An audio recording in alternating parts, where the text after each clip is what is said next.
So I'm sure at this point most of us are aware of the insane NBA offseason, and the latest thing that has happened in this offseason is the fact that the Oklahoma City Thunder traded Russell Westbrook to the Houston Rockets for 2 first-round picks, 2 pick swaps, and Chris Paul. And this is crazy because this all started from an incredible Paul George trade, which wouldn't have happened if it wasn't for Kawhi Leonard giving the Oklahoma City Thunder the leverage to ask for 5 first-round picks and 2 pick swaps from the Los Angeles Clippers. This pretty much put the Los Angeles Clippers back up against the wall, so much to the point where if they didn't give up that amount of draft capital, they could have lost Kawhi Leonard to the Lakers or back to the Raptors and pretty much been the same team they were last year. Now, according to Adrian Wojnarowski, there is a report of the fact that Sam Presti, if he had his way, would not see CP3 in a Thunder uniform at all this season, which means the next NBA player that we will most probably see on the move as a result of this, which is crazy because it's been like dominoes have been falling constantly this offseason, is Chris Paul, and let me tell you what I mean by dominoes. It's funny because Kawhi Leonard wants to go to the Clippers. Because of that, Paul George gets traded. Because of that, Russell Westbrook gets traded. Because of that, Chris Paul is now on the trading block. I don't really blame either party for wanting to split up because the OKC Thunder are clearly in one of the most aggressive rebuilds I've ever seen in NBA history. There's never been a team that has decided to just give up on their current playoff status, start amassing crazy amounts of draft capital. And Chris Paul is probably still hunting for a championship ring, man. He's always come very close, but really, injuries and just bad playoff luck or just poor playoff play has really held him back. Now, obviously, when there is a rumor of a player who is to be potentially traded, there are going to be some suitors. Now, I'm going to go through, in this video, we're going to go through and discuss what teams make sense to trade for Chris Paul and what teams do not. And there's only one team that I really think makes absolute sense to trade for Chris Paul, and I'm going to also go through the more popular teams and why they are not going to be able to trade for Chris Paul. And the very first one's a long shot to trade for him, but just because I just felt like I should touch on this, is the Los Angeles Lakers. If you're a Laker fan that thinks Chris Paul is the missing piece to getting to the top of the West and winning an NBA championship, I 100% disagree. Now, a lot of Laker fans are thinking, look, we only have Quinn Cook and Rajon Rondo as our point guards. Rajon Rondo and advanced analytics don't get along. Every time he's on the floor, typically his team plays better with him on the bench than on the basketball court. And Quinn Cook is great, but he's more of a streaky point guard scorer that could fit into the system, but he's not really going to be making plays for anybody. Now, many Laker fans would think, hey, we almost got Chris Paul 8 years ago. It's destiny for him to come to us, but this just makes no sense whatsoever. Chris Paul is currently 34 years old. His contract is going to last yet another 3 years, including this year. It doesn't expire until 2021 to 2022. At that point, he is going to be 36 years old, and he's owed $38 million this year, $41 million next year, and $44 million the year after. So in order for the Los Angeles Lakers to make this work, they're going to have to trade Danny Green, Avery Bradley, Kentavious Caldwell-Pope, and they're going to probably have to pay the luxury tax in order to make this happen. Now, I know everybody would think, hey, it's meant to be. Chris Paul left the Lakers a while back. This is perfect. He's going to fit in with LeBron, and I know LeBron and Chris Paul are good friends. I know Chris Paul would fit in well next to Anthony Davis and DeMarcus Cousins, and it would be a lot of fun to watch. It's just the money doesn't work. The only way I could see this actually happening is if the Oklahoma City Thunder bought out Chris Paul, then yes, I would say the Los Angeles Lakers are like the top team to go out and sign him if he is bought out. But the fact that he isn't being bought out and he's simply being traded to another team, I just don't see this happening. Now, for those reasons, we're just going to automatically exclude the Los Angeles Lakers off the list. If you disagree with me, let me know in the comments because I would like to hear why you disagree with me. Now, the next team I want to talk about, the Miami Heat. I understand you guys just lost out on Russell Westbrook, and honestly, it's a huge shame because I personally was hoping Russell Westbrook would go to the East.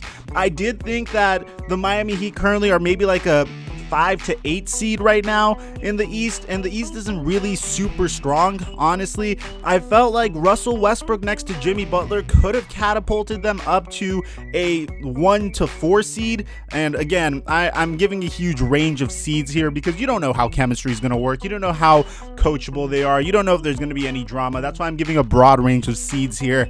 So I did think that could happen. I did think that the Heat could actually potentially build a team around Jimmy Butler and Russell Westbrook. And that's not saying that they're an amazing dynamic duo. That's more to say that the East is fairly weak. Like, you're going up against Kemba Walker and like Enes Kanter and Jaylen Brown and Jason Tatum on the Celtics. You're going up against Ben Simmons, Joel Embiid, Al Horford, and Tobias Harris on the Sixers. And the Raptors are currently, without a star. So I honestly think that this would just make sense for the Miami Heat to try to pull off, but I don't think it's the exact same scenario here with Chris Paul, and this is why. The main reason the Miami Heat were not able to trade for Russell Westbrook is because they didn't want to trade Bam Adebayo or Tyler Herro. Also, let me know in the comment section. I'm very unsure about this. Is it Tyler Herro or Tyler Herro? I need to get your opinion. I haven't watched Summer League enough to get this to get his name right, but the main reason the Miami Heat were not able to trade for Russell Westbrook is because they were not willing to part with Bam Adebayo and Tyler Herro.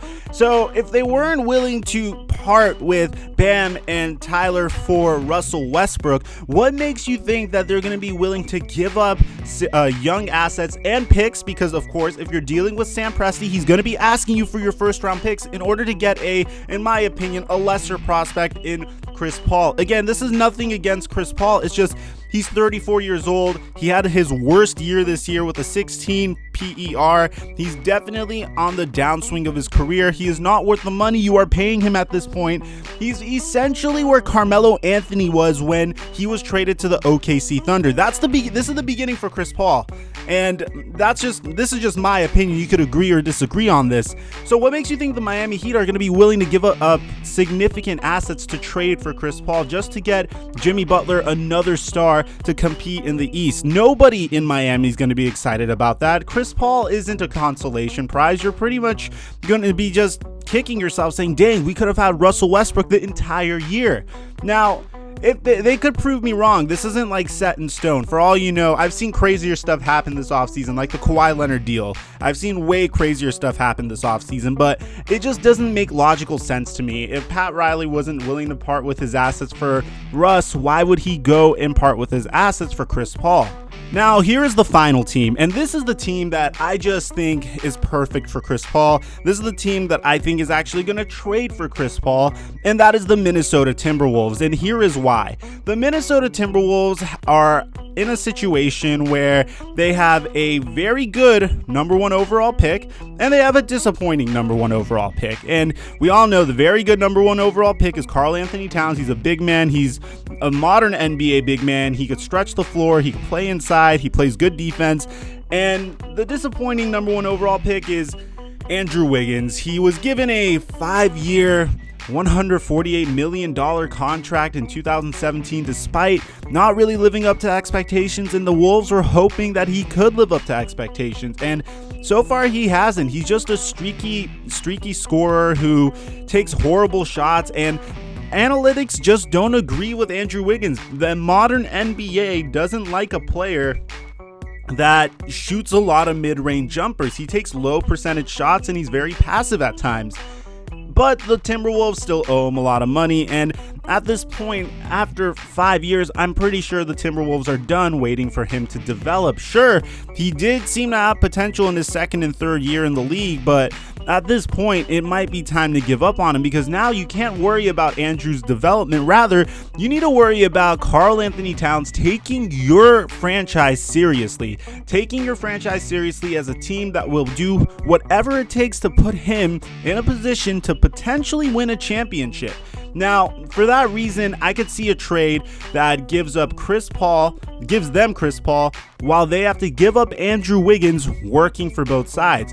At the very worst, the Timberwolves get to save a year off of Andrew Wiggins' contract. He has 1 more year on his contract than Chris Paul does. You give Karl Anthony Towns a teammate that could put him in a position to win, and you give Chris Paul a big man, which Chris Paul typically thrives when he has all-star caliber big men on his team. Now, the only reason I could see this not working is because the Timberwolves are currently looking to get younger. They declined to re-sign Derrick Rose despite him looking better. They didn't re-sign Taj Gibson or Anthony Tolliver. It doesn't really seem consistent to trade for a 34-year-old Chris Paul on a $40 million a year contract for the next 3 years. It just doesn't make any sense. And the Timberwolves are apparently trying to clear up max cap for the 2020 free agency class, but at the same time, the 2020 free agency class doesn't look like anything special. So I can really see the Timberwolves making this trade, pulling the trigger on this trade. At the same time, Andrew Wiggins gets to go to the OKC Thunder. The OKC Thunder love reclamation projects. They absolutely love taking players that had very, very high expectations coming into the league and trying to develop them. And in the past, they were very successful developing some players into the players they are today. The top players that I think the OKC Thunder really did a wonderful job developing are Russell Westbrook and Serge Ibaka, and maybe James Harden a little bit, but I think James Harden really came into his own in Houston. They did take a chance on Victor Oladipo, although that was very short term and he didn't really fit alongside Russell Westbrook. Getting Andrew Wiggins on your team when you are rebuilding, at the very best, you turn him into the all-star that he was expected to become when he entered the league. At the very worst, he drives your tank. He is the tank commander that brings you a lot of first-round picks, and eventually he becomes an expiring contract that you can ship to a different team. I just see this trade working for both sides, but let me know in the comment section down below. Is there a team that I forgot to mention? Is there a team that you think would be perfect for Chris Paul? Let me know, because I would like to hear what you have to say. Thanks for watching.